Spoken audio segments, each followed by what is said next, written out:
এতটা বৃষ্টি হলে পারে মানুষ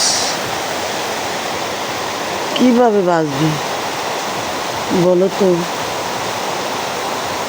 আইস মানুষ সব মানুষ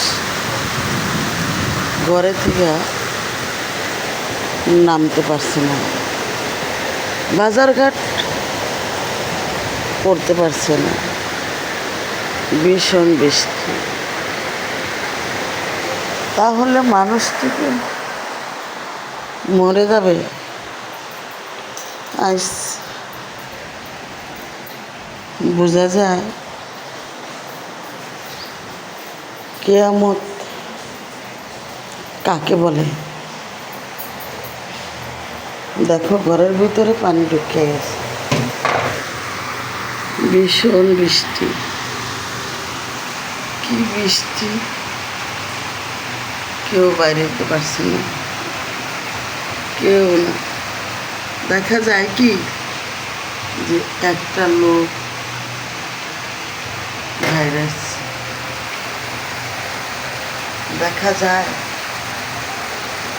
দেখা যায় না তো।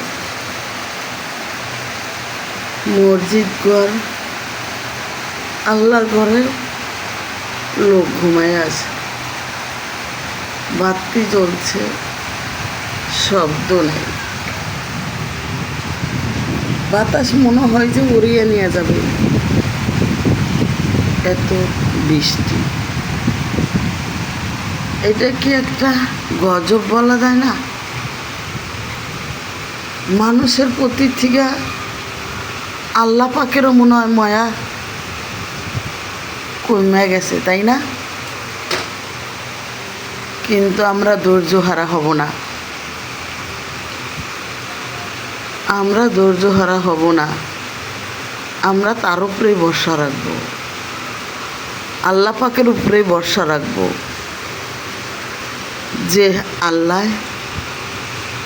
এতটা বৃষ্টি দিছে, এতটা পানি সে দিছে,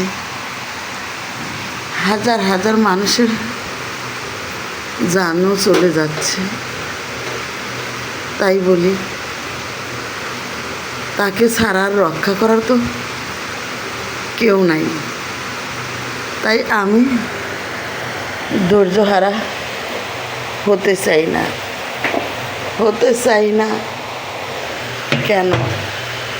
কেন হতে চাই না?